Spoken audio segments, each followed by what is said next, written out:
Supreme leader భయపడ్డారా? ఒక్కసారిగా విశ్వగురువు ముసుగు తీసేసి విద్వేషపూరితమైన వ్యాఖ్యలు ఎందుకు చేస్తున్నారు? బ్లాక్ మెయిలింగ్ పాలిటిక్స్ ఎందుకు మొదలు పెట్టారు?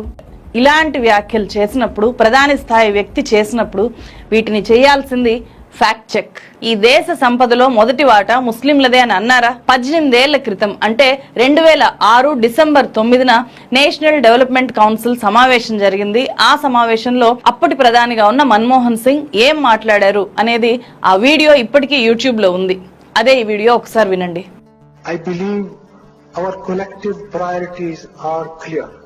Agriculture, irrigation and water resources, health, education, critical investment in rural infrastructure and the essential public investment needs of general infrastructure along with programs for the uplift of scheduled caste, scheduled